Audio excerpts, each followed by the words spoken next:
Adicional a eso, estamos siendo transmitidos en vivo en la página de Facebook y canal UTPL Daily.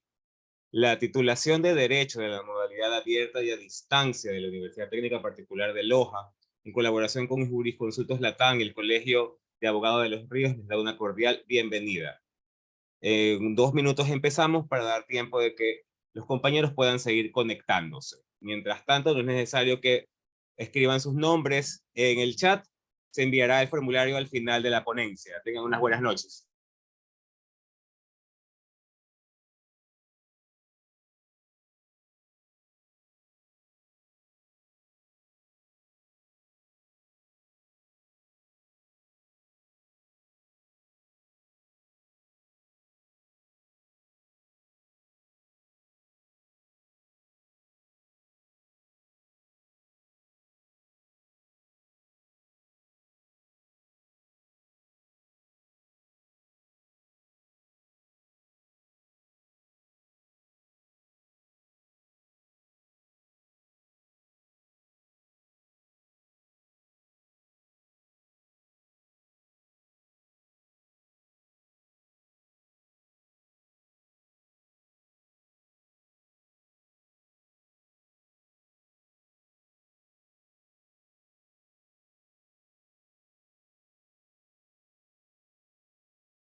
Listo, muy buenas noches. Damos inicio a la ponencia del día de hoy, 5 de julio del 2023. La plataforma es toda suya.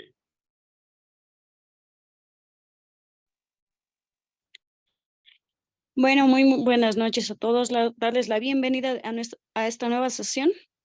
El día de hoy se realizará y se tomará el tema de tipos de control constitucional a cargo del doctor Jaime Andrés Celi. Doctor, le doy el paso. Buenas noches, muchas gracias a los organizadores del evento, a Clever y a todo su equipo por la organización de el presente diplomado. Sí, en efecto, la temática que vamos a tratar ahora es una temática que hace referencia a los tipos de control de constitucionalidad que existe en el Ecuador. Vamos a aterrizar en el escenario ecuatoriano. Yo quiero solamente, antes de entrar al análisis de la ponencia como tal, casi me olvido, yo me desempeño como director de la Maestría de Derecho Constitucional de la Universidad Técnica Particular de Loja y quiero socializarles a ustedes que nos encontramos en proceso de admisión para que puedan revisar la página de la universidad, la página web de la universidad, en donde nosotros tenemos la información correspondiente con respecto a esta maestría. Es una maestría totalmente que se la dicta a distancia. La Universidad Técnica Particular de Loja es líder, pionera en temas de innovación y de tecnología, tiene mucha experiencia con respecto a esto, entonces se dicta esta maestría de Derecho Constitucional, es una maestría profesionalizante, la duración es de 1 año y el costo es de 3.300, ¿sí?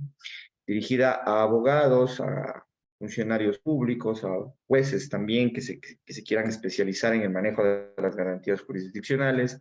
La maestría tiene asignaturas muy interesantes referente al derecho procesal constitucional, referente al manejo de las garantías jurisdiccionales, vamos los tipos de control de constitucionalidad, pues, referentes al sistema interamericano de derechos humanos. Tenemos también una parte teórica para entender las diferentes corrientes del derecho constitucional, como el positivismo jurídico y el naturalismo, y también como el neoconstitucionalismo, ¿no? Entonces, la invitación está ahí para que puedan ustedes ingresar a la página web de la universidad, de los requisitos y documentos que necesitan para que puedan aplicar estas postulaciones. Este tiempo de postulaciones va a estar disponible hasta finales del mes de agosto, así que importante hacerles conocer de esta situación. Bien, ahora vamos a lo que nos compete, ¿no? El tema de los tipos de interpretación constitucional, perdón, de los tipos de control de constitucionalidad, es un tema que ha generado demasiado debate, ha generado bastantes contradicciones, la misma Corte ha sido sujeta de contradicciones y la realidad es que ha pasado 13 años desde la publicación de la Constitución y en el Ecuador no tenemos claro qué tipo de control de constitucionalidad debemos hacer. Tenemos vacíos y contradicciones en la Constitución, tenemos vacíos y contradicciones en la Ley Orgánica de Garantías Jurisdiccionales y como lo anticipé, también nuestra Corte Constitucional no se ha equivocado, sino que se contradicen con los diferentes fallos que ha venido dictando. Lo que nos deja es un saldo de incertidumbre, una afectación a la seguridad jurídica, porque como vamos a ir analizando en el transcurso de esta ponencia, nos vamos a ir dando cuenta de los efectos que genera cada control y cómo podría estarse afectando la seguridad jurídica, la certeza jurídica como tal que tiene que tener o que tiene que brindar primero una constitución hacia sus ciudadanos con respeto a los derechos y claro, el rol también de la Corte Constitucional como guardián, así como decía Kelsen, que ¿quién protege, quién cuida la Constitución? Pues es la Corte Constitucional referente a los temas con los derechos fundamentales. Hemos iniciado con 3 momentos que son importantes precisarlos. El tipo de control que se realiza, hay uno a través de un órgano, el primer factor es quién los realiza el control. En el segundo tenemos los efectos que genera el control. Y tercero, momentos en los que se realiza, ¿no? Entonces nosotros nos vamos a ubicar en estas cuestiones referentes, primero al órgano. Nosotros vamos a empezar que doctrinariamente, y eso es claro, existen un control concentrado, un control difuso y un control mixto. Eso se lo ha debatido desde Europa con el control concentrado, en Estados Unidos con el control mixto, y hay países en los que las constituciones establecen que funcionan tanto el control concentrado como el control difuso, y a eso llamamos un control mixto, ¿no? Entonces, a partir de ahí, el control constitucional se lo puede ir identificando a través del órgano quien lo realiza. Es claro que en el control concentrado que se sustenta en el sistema del derecho europeo, se tiene que crear un solo órgano que genere o que controle las actuaciones de los poderes públicos y de los poderes judiciales y que éstas estén conforme a la Constitución. Eso es la primera fase como tal de un control concentrado, de un control general. Vamos a partir del concepto de control o qué es el control constitucional. Entonces, el control constitucional es una herramienta que permite garantizar la supremacía de la Constitución frente a todos los poderes de los particulares, de los públicos, de las instituciones, de los judiciales, de todos, porque se asemeja y se controla desde la parte dogmática, es decir, los derechos constitucionales con las actuaciones de cada una de estas personas que acabé de mencionar, poder público, poder privado. Todos los actos del poder público se encuentran sujetos dentro del control de constitucionalidad. Y el segundo es que esta herramienta también permite garantizar la aplicación directa de la Constitución. Es un principio fundamental de que jerarquía constitucional, nuevamente supremacía, pues que la Constitución va a tener que ser aplicada de forma directa y inmediata. En el control concentrado, el órgano que se encarga de garantizar esta supremacía constitucional, de eliminar las contradicciones normativas, de garantizar la aplicación directa de la Constitución, es un solo órgano jurisdiccional.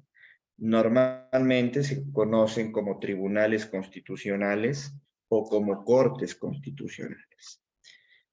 En cambio, el control difuso se diferencia en que todos los jueces, no solo de una sola corte, todos los jueces, todos los órganos jurisdiccionales pueden aplicar este control difuso, es decir, recaería en jueces de primera instancia, jueces de segunda instancia, tribunales penales, por ejemplo, jueces de la Corte Nacional, todos los rangos y jerarquías que establece la función judicial en la Constitución. Entonces, todos estos órganos, o estos diversos órganos jurisdiccionales o diversos jueces pueden establecer o aplicar este control difuso.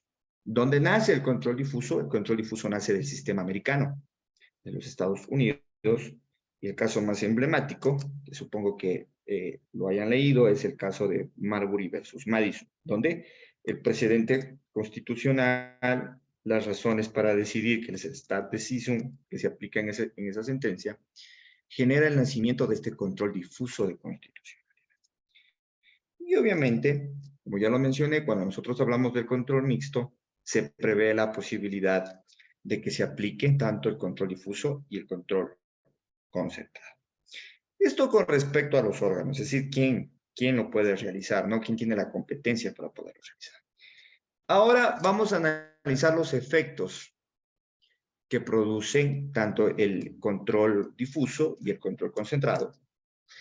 Con respecto al control difuso, nosotros tenemos que este tipo de control se va a realizar a través de un caso concreto donde tiene partes totalmente identificadas y obviamente la resolución va a ser con efecto interpartes. Cuando yo digo efecto interpartes, solamente vincula a las personas que están dentro de ese caso concreto, ¿no es cierto?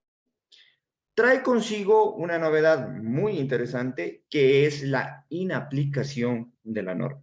En el control difuso de constitucionalidad, cualquier juez, vamos al ejemplo del caso ecuatoriano, un juez de primera instancia, sustanciando un caso de niñez, por ejemplo, si considera que una norma es contraria a la Constitución, porque no está garantizando la supremacía, o que una ley es contraria a la Constitución y no permite la aplicación directa, puede inaplicar la norma. Eso se puede hacer en el control difuso. Ese es el primer efecto. Inaplicar una norma. Cuando hablamos del control concentrado, en cambio tenemos que son efectos diferentes. Partimos de un tema de que ya no se vincula de forma particular, digámoslo así, ya no se vincula de forma concreta, sino que tiene un efecto erga omnes. Cuando se habla de efecto erga omnes, vincula a todos, no solo a los que participaron en el caso, sino a todos, a toda la comunidad jurídica como tal. Entonces, muchas de las personas dicen los efectos de las sentencias de la Corte Constitucional son efectos interpares, casos concretos, pero también son jurisprudencia vinculante, efecto erga omnes, es decir, que tienen que ser garantizados y aplicados por todos. Tienes un nacimiento en Europa, esto también se denomina como un control abstracto, y el efecto diferenciador al difuso en el que se recae con la inaplicación. En cambio, en el control concentrado lo que encontramos es la expulsión de la norma del ordenamiento jurídico.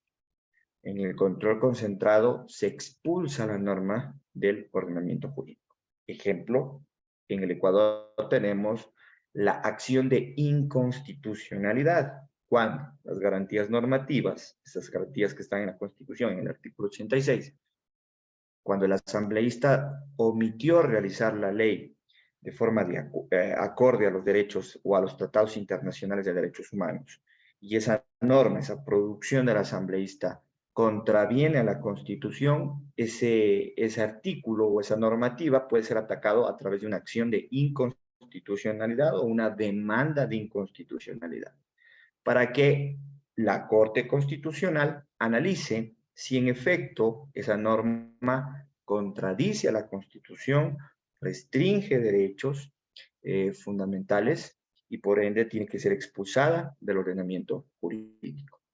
Ahí es donde se le conoce a la Corte Constitucional como el juzgador negativo, ¿no? O el rol de juzgador negativo, que prevé que si el legislativo omite estas garantías normativas y observa que existen violaciones de derechos a través de esa normativa, esta sea expulsada del ordenamiento jurídico. Entonces tenemos claros los efectos que se pueden dar. Miren, en el control difuso también hacemos mucho la aplicación del precedente, pero en el control difuso tenemos una aplicación de precedente vertical.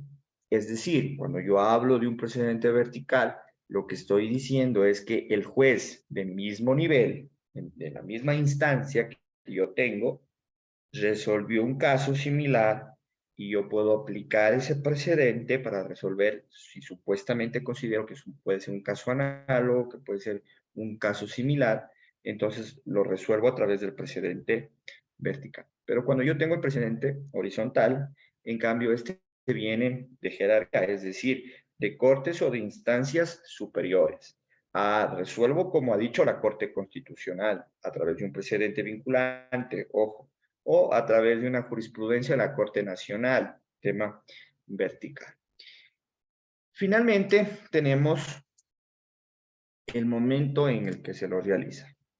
Existe la posibilidad de que el control, al menos el control concentrado, se lo pueda realizar a través de un efecto anterior, es decir, cuando las normas entran en vigencia. Lo más común en el control concentrado es que la norma sea objetada como inconstitucional cuando ya empezó a desplegar sus efectos jurídicos. Pero si ustedes revisan la Constitución y la Ley Orgánica de Garantías Jurisdiccionales, se prevé la posibilidad de que, por ejemplo, en el procedimiento parlamentario, cuando el proyecto o la ley llega al presidente de la República para su revisión, para que se aplique el ejercicio del veto o, obviamente, su aprobación, si en el tema de que el presidente la objeta como inconstitucional, ya estamos haciendo un control con un efecto anterior, porque la ley no ha entrado todavía en vigencia, está todavía en proceso de aprobación. Y un paso para el proceso de aprobación es que el presidente de la República vete total o parcialmente o apruebe esa normativa para que disponga o se dé el ejecútese y se inscriba en el registro oficial. Entonces, si el presidente considera que esa normativa es inconstitucional que hay artículos, y ojo, no estoy hablando de que cuando estamos haciendo el control de constitucionalidad, al menos en el caso concreto, perdón, en el control concentrado, no estoy indicando que todo el cuerpo normativo no funciona. Se van a tener que seleccionar y el ejercicio de argumentación jurídica va a recaer en que tengo que identificar cuáles son los artículos que están contrarios a la Constitución, que cuáles son los artículos que restringen los derechos constitucionales. Y por tal motivo tengo que identificarlos con precisión. Entonces, todo un cuerpo normativo va a ser completamente difícil que pueda ser objetado como inconstitucional, pero se tienen que señalar y identificar cuál es esa normativa. Entonces, esto es un efecto anterior y finalmente tenemos el efecto posterior, que es a través de que la normativa ya se encuentre aplicada, esté en el registro oficial y empiece ya a desplegar o a ejecutar a desplegar sus efectos jurídicos como tal, ¿no? En el control difuso, el momento en que se lo realiza es cuando se analiza el caso concreto. Es la única posibilidad en la que existe la aplicación del control difuso. Si no hay un caso en concreto, no hay cómo realizar el control. Entonces, siempre cuando los jueces empiezan a resolver, y ojo, que cuando estoy hablando de un control difuso, no me estoy refiriendo únicamente, o no me estoy refiriendo solo a jueces constitucionales, sino me estoy refiriendo a todos los jueces que tienen esta condición y esta facultad, que ya vamos a ir analizando desde dónde se sustenta, ¿no? Entonces tenemos claro cómo empieza a realizar o cómo empieza a desplegarse ya los controles de constitucionalidad. Se habla también de un control incidental que no es más que un control concentrado. Y ahora empezamos a analizar el texto de la Constitución. ¿Qué es el control incidental? Muchas personas, y esto lo dice la profesora Claudia Storini, que el control incidental es un tipo de control que se inicia en la tramitación de una causa y que termina en la Corte Constitucional y termina como un control concentrado. ¿Por qué es incidental y por qué es concentrado? Voy a empezar por ahí. Ustedes conocen que el artículo 428 de la Constitución claramente señala que cuando el juez, en la tramitación de un proceso, considere que una norma jurídica es contraria a la Constitución o a los instrumentos internacionales de derechos humanos, debe suspender la tramitación de la causa y remitirlo a la Corte Constitucional para que la Corte Constitucional resuelva esa contradicción que aduce el juzgador, ¿no es cierto?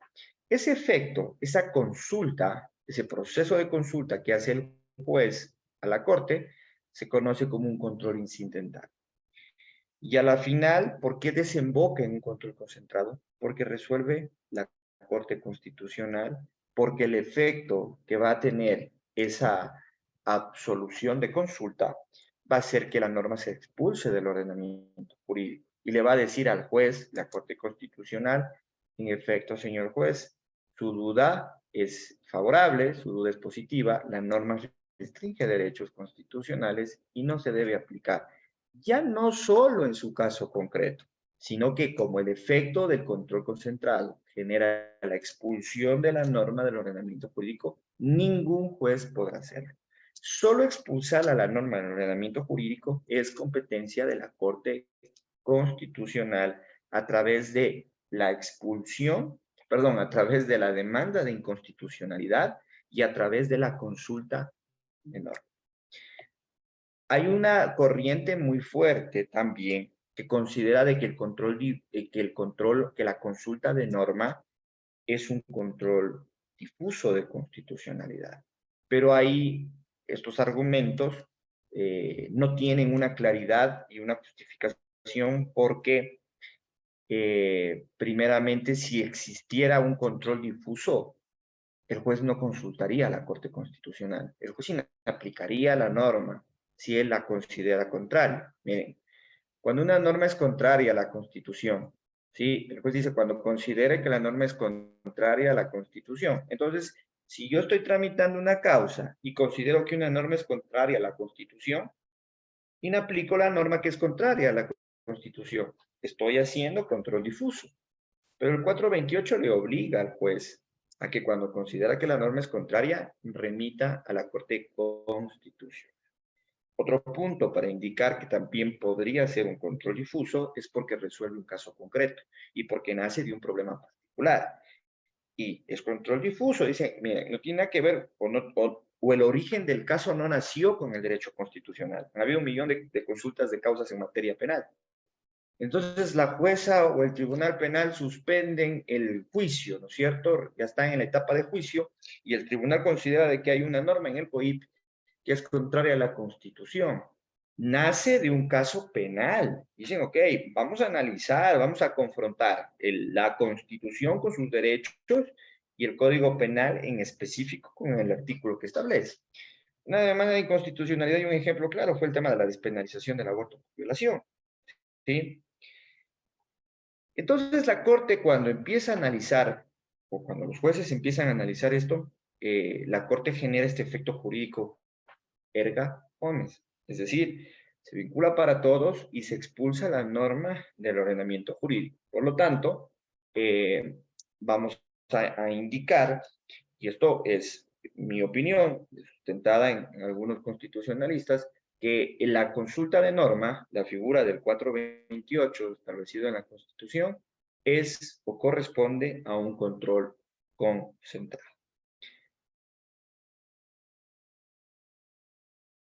¿Dónde encontramos? Sí, en el 428 tenemos la aparición del control concentrado. Vamos a ir analizando en dónde encontramos, en cambio, los matices del control difuso. Verán que solamente estoy en la Constitución. Serán los derechos, ¿sí? Y las garantías establecidas en la Constitución serán de directa e inmediata aplicación por y ante cualquier servidor público, administrativo o judicial, de oficio o a petición de parte. En la primera lámina les decía yo que una de las finalidades del control de constitucionalidad es la aplicación directa de la Constitución. Entonces, aplico de forma directa la Constitución, sería inaplicar una norma que está contraria a la Constitución. Y obviamente la Constitución va a prevalecer sobre cualquier ordenamiento infraconstitucional. Control difuso. Jueces pueden aplicar de forma directa la Constitución. Según el artículo 11, numeral 3, sí, clarito. ¿Estoy frente a una contradicción en el 428? Sí, claramente. ¿Tengo control concentrado en la Constitución del Ecuador? Sí. ¿Tengo control difuso en la Constitución del Ecuador? Tengo control difuso. Entonces vamos viendo que tenemos dos tipos de control establecido en la Constitución. El 425 es mucho más claro. Y aquí, en cambio, llegamos a esta conclusión en la existencia de un control mixto. ¿Qué me dice el 425? En caso de conflicto entre normas de distinta jerarquía, la Corte Constitucional, las juezas y jueces, y el subrayado de autoridades administrativas, porque la sentencia de matrimonio igualitario que vamos a analizar un poquito más adelante, es una de las sentencias en las que les dice que el control también recae en las autoridades administrativas. Están en la obligación de aplicar y de garantizar los derechos de forma directa e inmediata, inclusive los que están garantizados en sistemas internacionales de derechos humanos. Pero aquí me dice Corte Constitucional y aquí me dice pues así. El 425 de la Constitución a mí me está induciendo a pensar que en el Ecuador hay un control mixto. ¿Cuándo hay un control mixto? Cuando funciona un control concentrado y cuando funciona un control difuso. Corte Constitucional, control concentrado. Juezas y jueces de Corte Nacional, de Corte Provincial, de primera instancia, de cualquier materia, control difuso, ¿no?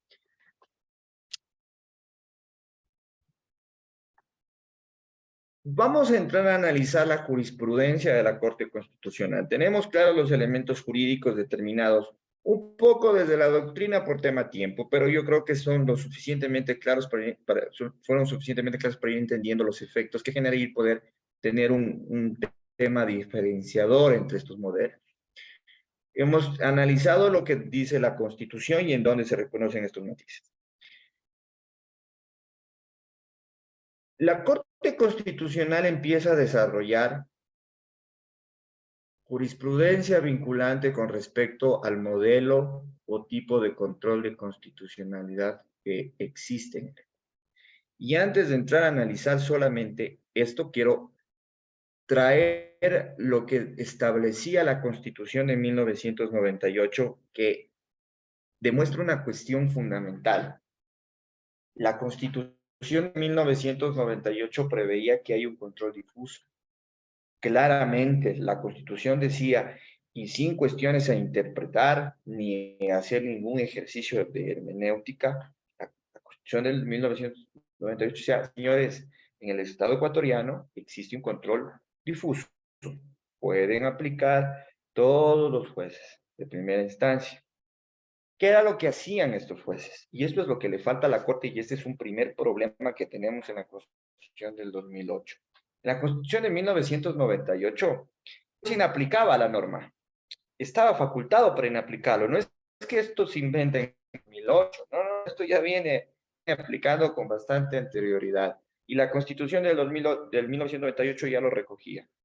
El juez inaplica la norma, aplica control difuso y le consulta al Tribunal Constitucional que existía en ese entonces, porque la Constitución del 98 no preveía la existencia de la Corte, sino había un Tribunal Constitucional. Le decía, en otras palabras, tribunal, en aplicado un artículo del Código Civil, he resuelto el caso aplicando de forma directa a la Constitución y pongo en su conocimiento. Ustedes verifiquen y revisen si en efecto mi actuación fue correcta o no. ¿Qué era lo que hacía la Corte? Revisaba y la Corte obviamente ahí tenía dos opciones. Había una facultad correctora, vamos a decirlo así, porque si el juez se equivocaba y le decía, no, su interpretación es incorrecta, señor juez, el artículo no vulnera ningún derecho, el artículo no contradice en nada la Constitución. Usted resolvió mal, ok, el tribunal corrige ese error del juez. Perfecto. Y el segundo es aceptar que en efecto el juez tuvo razón y que aplicó una ley que era contraria a la Constitución. Pero ese pronunciamiento de ese Tribunal Constitucional, que es jerárquicamente superior, genera seguridad jurídica, porque el efecto ya viene, la sentencia del primer juez, el juez de instancia, está confirmada por el Tribunal Constitucional, que era en ese entonces el intérprete de la Constitución. La actuación fue correcta y se va generando una línea jurisprudencial en la que se establece con claridad y con certeza jurídica estas actuaciones, porque una de las cosas que se pueden dar en el control difuso y el mayor problema que existe es el criterio de los jueces. Un juez puede decir, para mí la norma es inconstitucional, la inaplico. Y el mismo caso, los mismos artículos, otro juez puede decir, no, para mí no es inconstitucional. Sí, para mí no reviste ningún problema. Entonces, ya tengo dos criterios de dos jueces en que uno decide inaplicarla y el otro decide aplicarla. Se vulnera la seguridad jurídica y sí, porque no se está generando certeza. Los juzgadores, los administradores de justicia tienen que generar certeza. Pero como yo le envío al Tribunal Constitucional, ya pues el Tribunal Constitucional me va a decir si es correcta o no esa decisión. Y eso genera certeza. En cambio, en la Constitución del 2008 no tenemos. Y ese es el problema de adoptar modelos que no responden a nuestras realidades.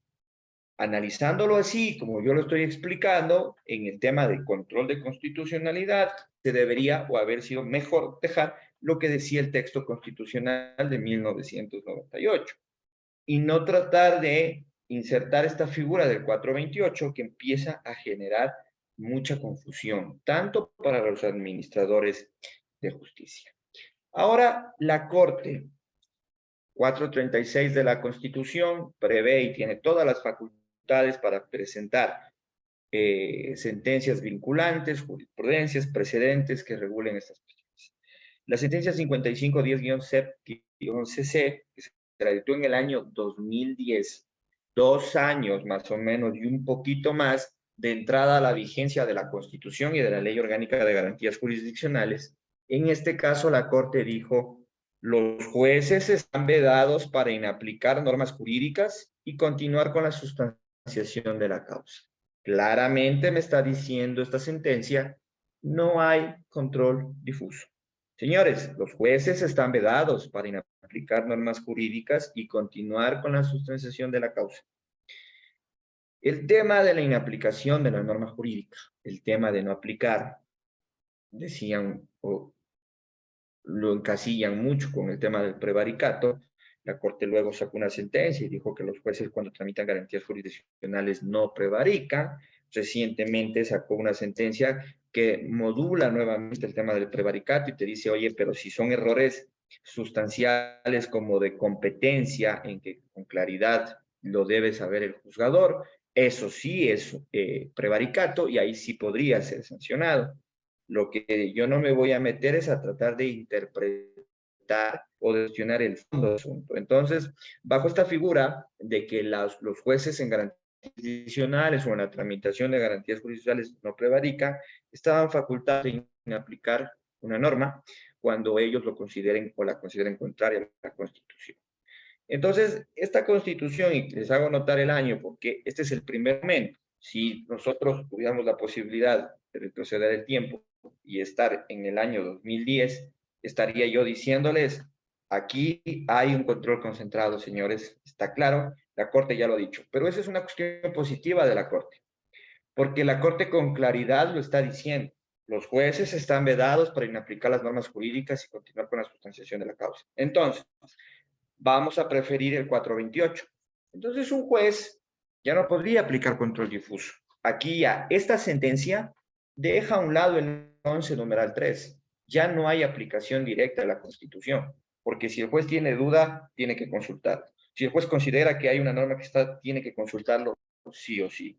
Ojo, este precedente tiene fuerza de sentencia, perdón, tiene la misma fuerza de la Constitución. Es una sentencia que tiene el mismo peso de la Constitución.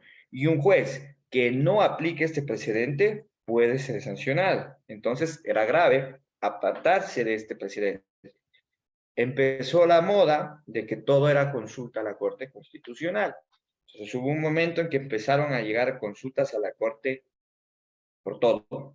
Algunas que no eran ni consultas, y la Corte empezó a notar ese problema y empezó a crear otras reglas jurisprudenciales para determinar cómo deben preguntar los jueces, cuándo se entendería esta cuestión, y ahí empiezan con la duda razonable sobre la constitucionalidad de la norma. La sentencia 001-13-CCN-CC establece otra vez la afirmación de un control concentrado.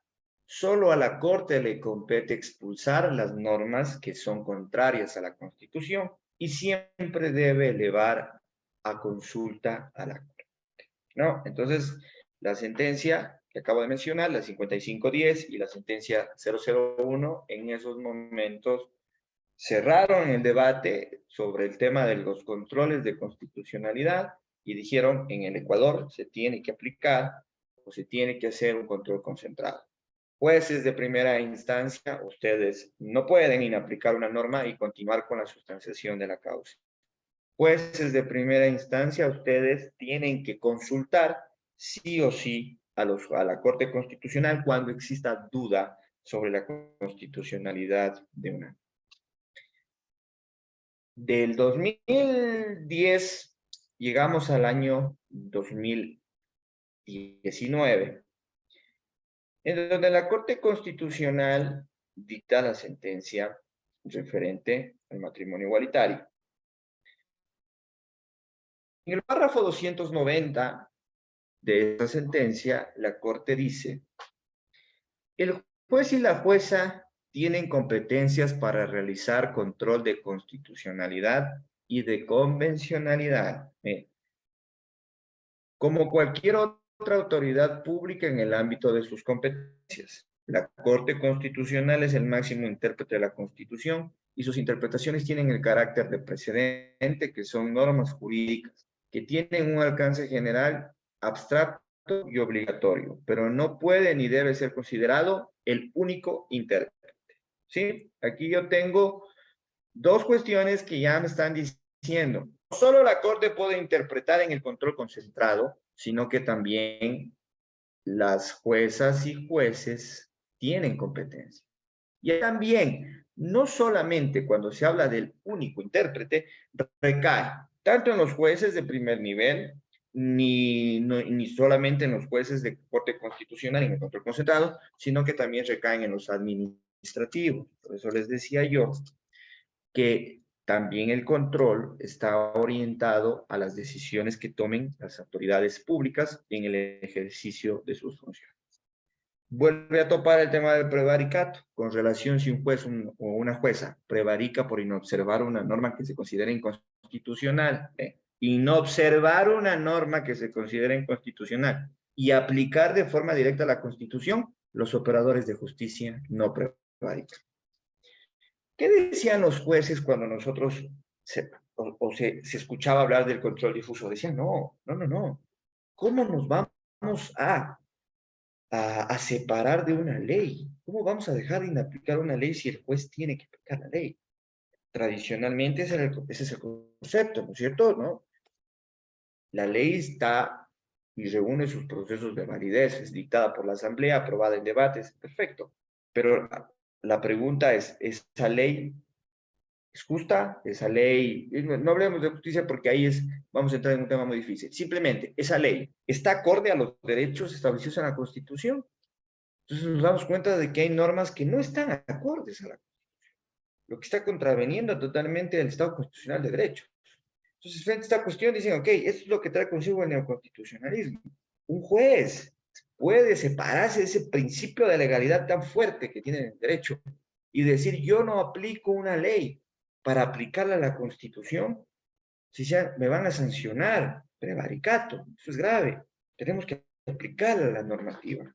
Entonces, el artículo 290 recalca esto y en cambio, en el 2019, pasamos ya 9 años, aparece la posibilidad de la aplicación de un control difuso. Es evidente, queda muy claro, que el precedente constitucional que hasta antes de la sentencia del matrimonio igualitario, que era el 5510, con esta sentencia se va quedando sin efecto, ¿sí? Porque aquí ya estoy hablando yo, o claramente Ramiro Ávila, que es el exponente en este caso, dice que el intérprete de la Constitución es la Corte Constitucional, que ustedes van a conocer en este momento, que es control concentrado, pero no debe ser el único. Y las juezas y jueces sí tienen competencias para realizar control de constitucionalidad. Miren, inclusive habla de control de convencionalidad, que realmente hubiera sido importante también lo establecido aquí. ¿Por qué? Aquí nace también otro problema. ¿Quién puede aplicar el control de convencionalidad en el Ecuador? ¿Solo la Corte Constitucional?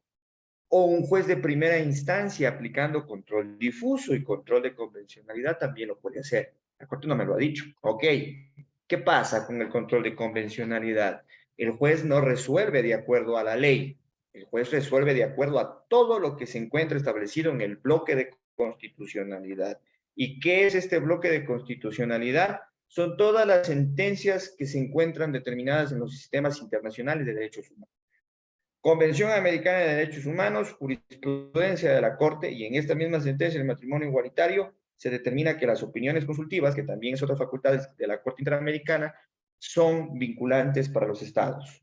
Entonces el juez, en un ejercicio de control de convencionalidad, un juez de primera instancia, deja de aplicar una ley, deja de aplicar el Código Civil y resuelve un caso aplicando el Pacto de San José, por ejemplo. ¿Y en qué momento procesal puede aplicar esto? ¿O solamente el control de convencionalidad lo podrá hacer la Corte cuando lleguen a través de extraordinarias de protección o cuando lleguen a través de demandas de inconstitucionalidad? La Corte tampoco no nos determina esto, ¿no? Entonces, miren, si es un control, y aquí se debate mucho si es un control de convencionalidad concentrado, es decir, solo radica en la Corte, o también existiría la posibilidad de que se aplique un control, un control difuso de convencionalidad en el que pueda recaer en diversos órganos, ¿no? Entonces, en el 2019 nosotros ya tenemos la aparición de un control difuso. Este es un caso muy interesante, pero que también era una gran oportunidad para aclarar de cierta forma qué control tenemos.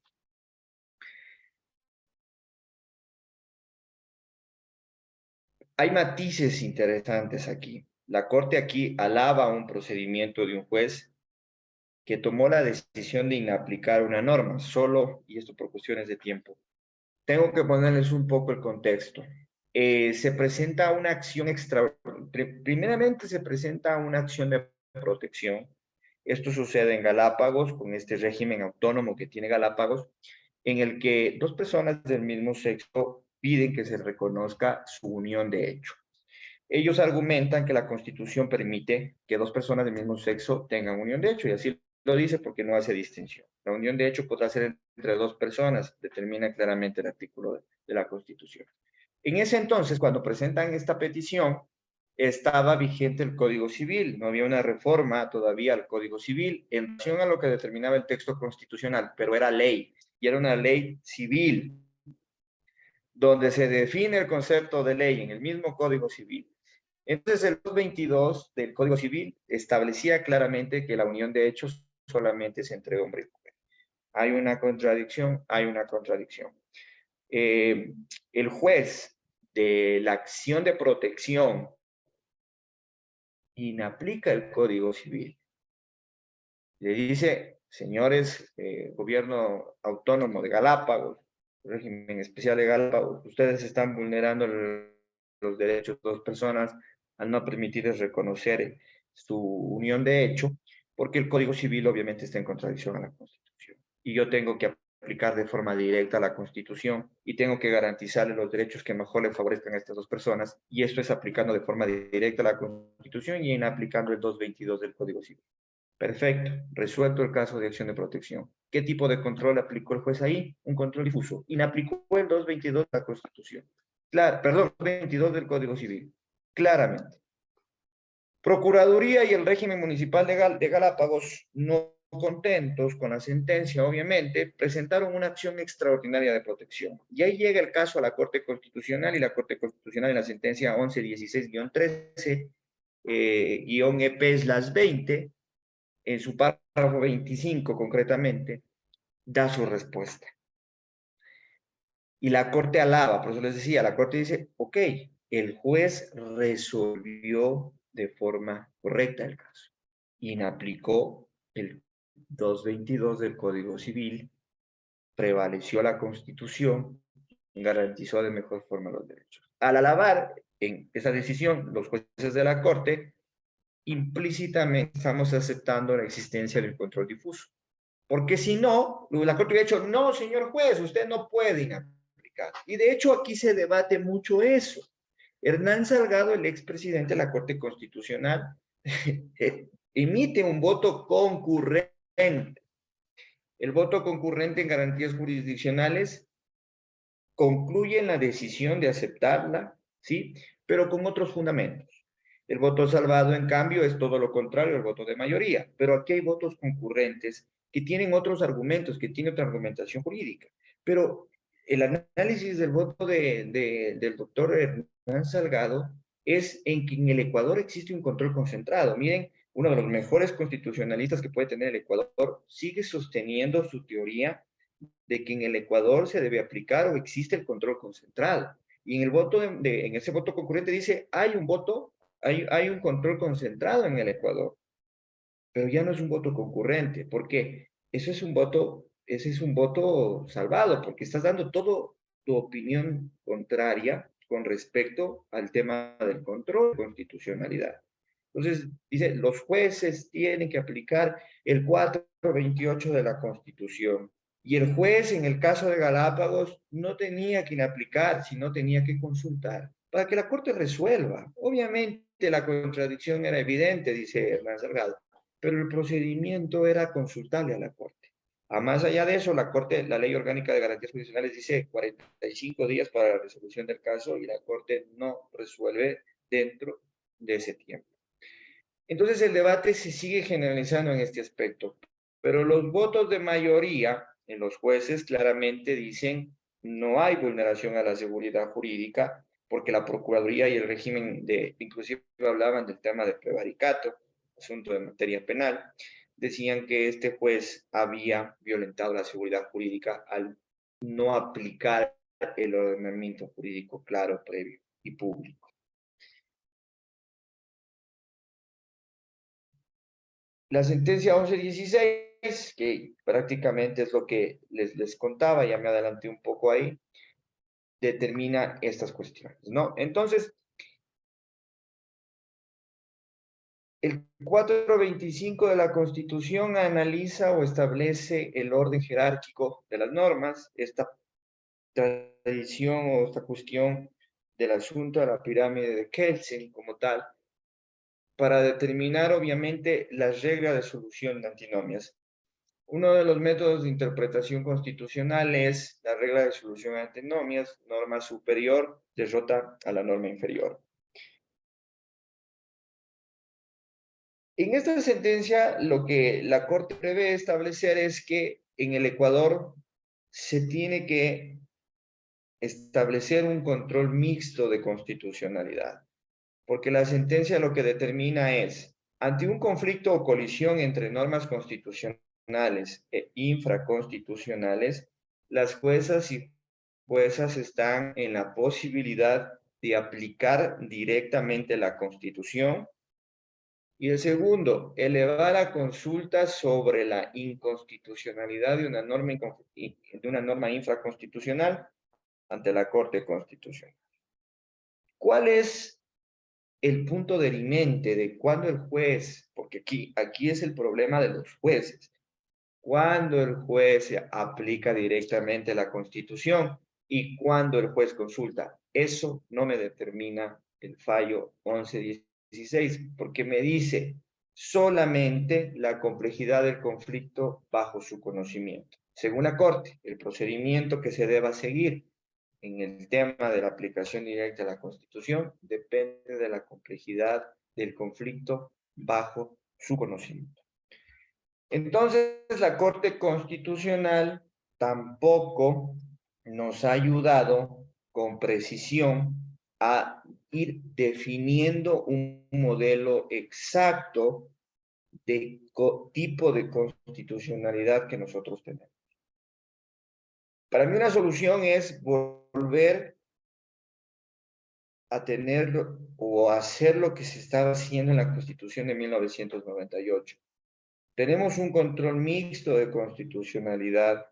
Entonces, este control mixto de constitucionalidad funciona que la Corte también lo haga a través de un control concentrado y que los jueces inapliquen una norma en la resolución de los casos. Pero la herramienta de validez como tal, para que al menos en este control difuso se pueda unificar y pueda generar certeza jurídica, es que la Corte Constitucional luego revise si en efecto esa inaplicación del juez es correcta y es válida para ir argumentando ya una columna vertebral clara, al menos en el tema del control difuso. Porque el problema que existe en el control difuso es esta discrecionalidad que pueden tener los juzgadores en el sentido de que para mí no es inconstitucional y para el otro lo es. Entonces, eso genera discriminación. La Corte Constitucional tiene para mí la solución en sus manos, porque la Ley Orgánica de Garantías Jurisdiccionales tampoco lo establece así. Si ustedes leen el artículo 141 de la Ley Orgánica de Garantías Jurisdiccionales, se dan cuenta de que quienes hicieron esa normativa no tenían mucho conocimiento de derecho procesal. Entiendo que la Constitución era nueva, estos tipos de controles también eran nuevos, pero en el control concreto, en la parte, en el segundo inciso del artículo 141, dice que los jueces los jueces aplicarán las disposiciones constitucionales sin necesidad de que se entreguen desarrolladas o que se encuentren, mejor dicho, desarrolladas otras normas. Miren, el artículo 141 me dice a mí, el juez va a aplicar, miren este concepto de restricción de aplicación directa a la Constitución. A ver, cuando no hay una norma desarrollada, es decir, funciona en el vacío jurídico, cuando no hay una norma desarrollada, se tendrá que aplicar directamente la Constitución. Y el 141, en cambio, me está hablando de un control concentrado de constitucionalidad. Me dice, este control tiene la finalidad de garantizar la constitucionalidad de la aplicación de las normas jurídicas. Y solamente se hará cuando las normas infraconstitucionales o las normas de menor jerarquía no hayan sido desarrolladas. Entonces, el juez, ¿qué tiene que hacer en este caso para ubicarse en el tipo de control de constitucionalidad? A ver, si yo voy a aplicar un control difuso, lo puedo aplicar únicamente ante el vacío legal, es decir, lo puedo aplicar cuando aplico directamente la Constitución, cuando no hay una ley. Y si hay una ley, tendré que consultar, voy al control concentrado. Entonces, ahí hay otro candado en el 141 de la Ley Orgánica de Garantías Jurisdiccionales. Cuando nosotros hacemos una lectura con detenimiento del 141, realmente dice que las juezas aplicarán las disposiciones constitucionales sin necesidad que se encuentren desarrolladas otras normas de menor jerarquía. Entonces, ahí en cambio nosotros estamos enfocándonos nuevamente a un artículo o a un tipo, mejor dicho, a un tipo de control concentrado. No sé si hay alguna inquietud o alguna pregunta con respecto a lo analizado.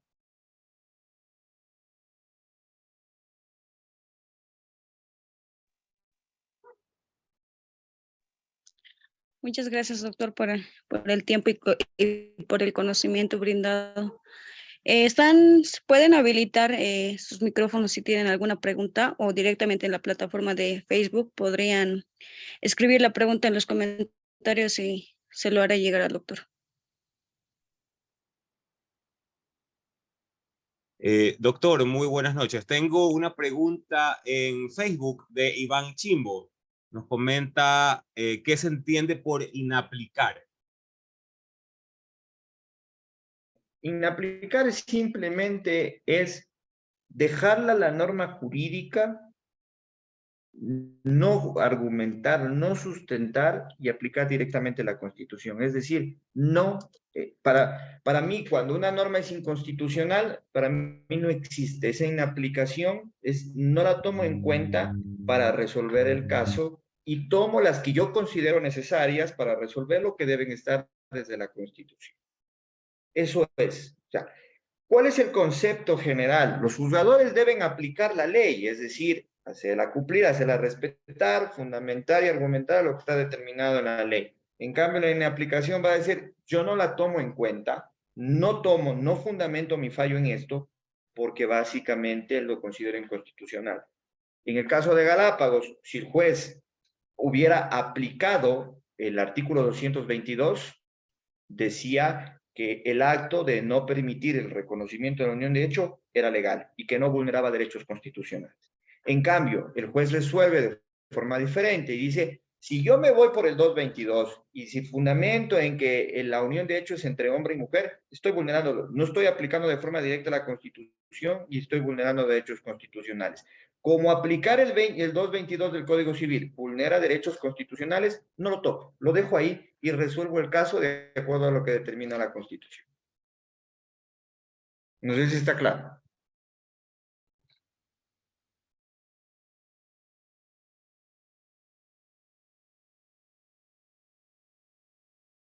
Sí, al parecer está todo claro. De ahí solamente tenemos felicitaciones, excelentes ponencias, agradecimientos a usted, doctor Celi, por tan magnífica ponencia. Saludos desde Bolivia, desde México, desde Ecuador también, desde Manabí, Loja, pues y Sucumbíos. Te mandan saludos, felicitaciones y agradecimientos por tan magnífica ponencia. No tenemos ninguna otra pregunta, parece que está bastante claro el tema. Tenemos una pregunta de Diego Osvaldo Argüello.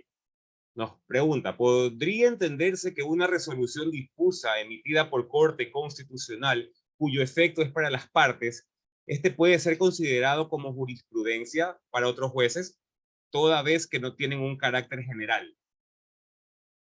A ver, vamos aclarando la pregunta. Primero, la Corte Constitucional nunca va a tener efectos de control difuso, porque la Corte Constitucional va a tener efectos de control concentrado. El control difuso, la Corte Constitucional no lo va a realizar, no lo va a hacer, porque esto recae en en diferentes órganos que tienen que ver con el asunto, ¿no?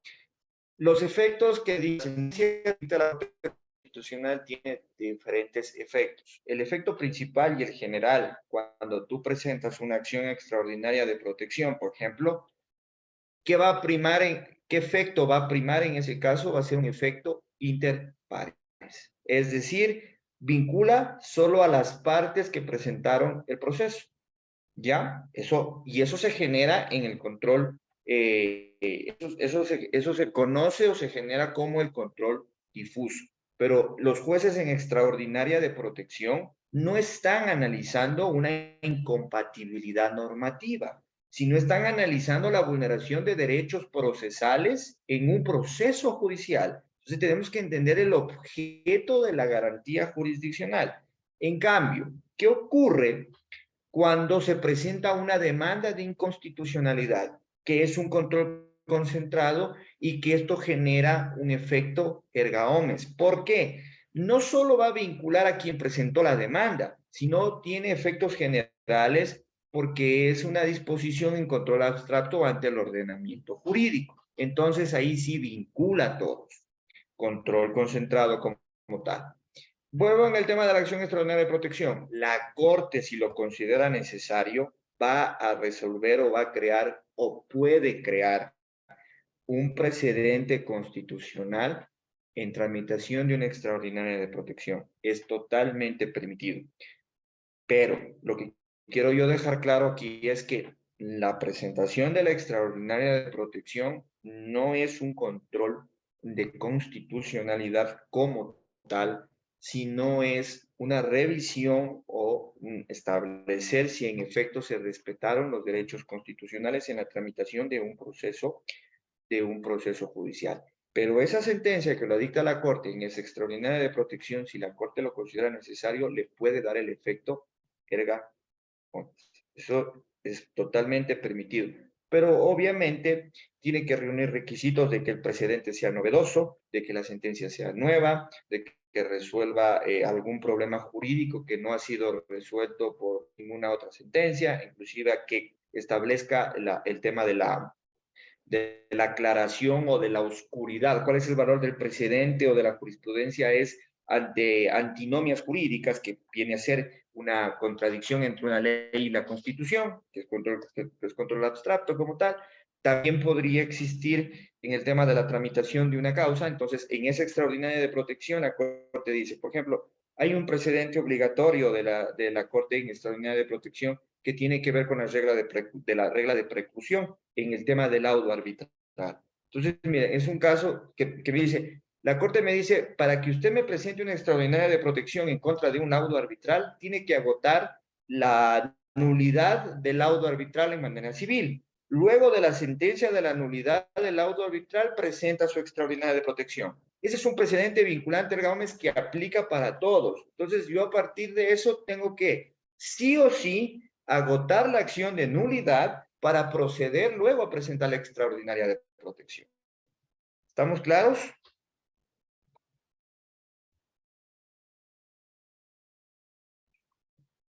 Doctor, va a tomar la palabra José Luis.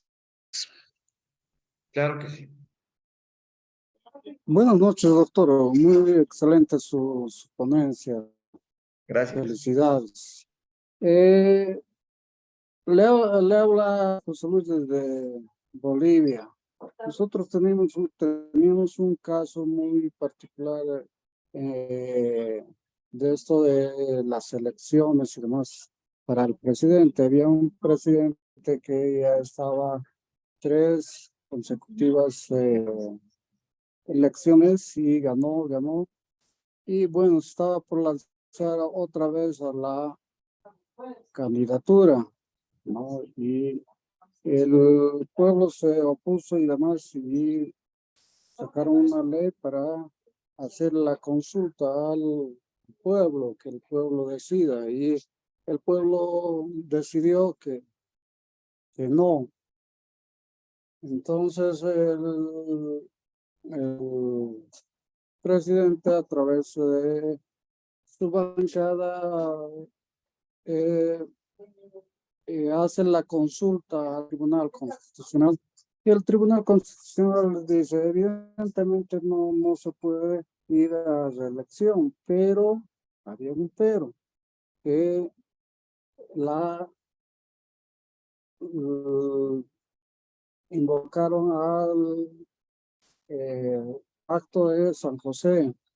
Y en el Pacto de San José dice que toda persona tiene derecho a ser elegido cuantas veces quiera, ¿no? Y ahí ocurrió lo que ocurrió en Bolivia y hubo manifestaciones, muertes y más cosas y al último le hicieron renunciar al presidente porque estaba en ejercicio y ahora dicen que es golpe. Su opinión, por favor, doctor. A ver, ahí es que, vea, lo voy a hacer un poco acá en el tema en el tema del Ecuador. Hay un tipo de control, sí es un control concentrado, porque cuando nosotros, y vivimos algo similar, se establecieron enmiendas a la Constitución, después se hicieron también reformas a la Constitución, y unas de esas eran el tema de la reelección indefinida. Entonces, desde el texto constitucional se había establecido que existan, que el presidente de la República esté 2 periodos. Miren, vuelvo al efecto de los controles. Aquí hay un efecto anterior, porque nuestra Constitución establece que lo que se prevé reformar, lo que se prevé cambiar de la Constitución, tiene que ser sometido primeramente a la Corte Constitucional para que se determine cuál es la vía. Si es de enmienda a la reforma o una asamblea constituyente, que son los 3 mecanismos que nosotros tenemos.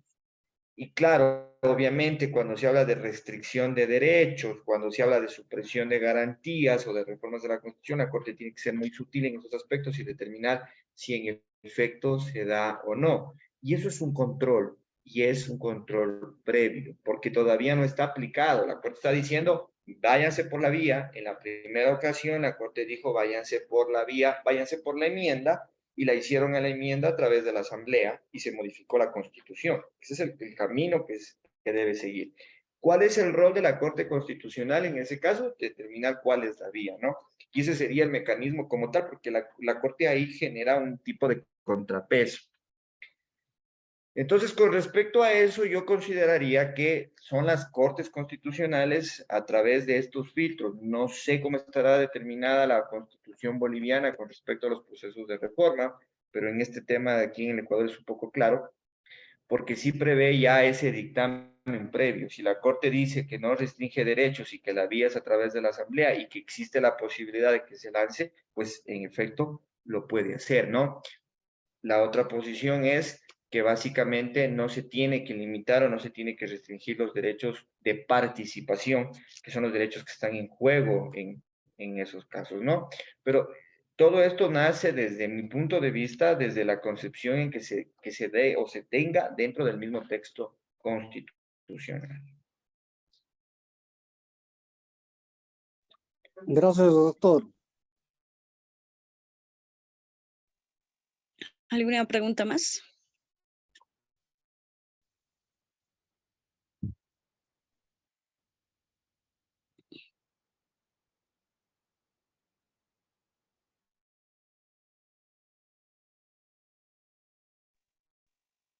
Creo que, doctor, no existiría otra pregunta. Con esto terminaríamos la sesión. Le doy el paso para que se... Bien, muy gentiles. Muchísimas gracias a todos por estar pendientes. Nuevamente reiterar mis agradecimientos a los organizadores del evento. Espero que este tipo de capacitaciones les sirva, ¿no? Para que sigamos contribuyendo, siempre digo yo, a mejorar los niveles de la cultura del derecho constitucional, que es importante, ¿sí? Muchísimas gracias a todos. Ha sido un placer para mí poder participar en este diplomado y haber brindado dos ponencias, una del habeas corpus y esta de los tipos de control de constitucionalidad. Hasta la próxima. Muchas gracias. Gracias a usted, doctor. Con esto damos las buenas noches a todos. Queda por terminar. Gracias, hasta mañana, buenas noches. Tengan todos unas buenas noches. El día de mañana continuamos el diplomado a las 7 de la noche y se recuerda que esta ponencia va a estar subida en el canal de UTPL Daily de YouTube para su retroalimentación y que las personas que no pudieron acompañarnos puedan revisarla. Sin embargo, esta no cuenta como una asistencia. Tengan todos una buena noche hasta el día de mañana. Muchas gracias. Buenas noches, doctor. Gracias, buenas noches. Gracias, Francisco. Buenas noches. Gracias, doctor. Muchas gracias. Buenas noches. Muchas gracias. Buenas noches a todos. Gracias, buenas noches. Gracias, muy gentil, excelente exposición. El doctor Javier Reyes saluda a todos los compañeros. Hasta el día de mañana. Gracias. Gracias, doctor Javier Reyes. Doctor, gracias.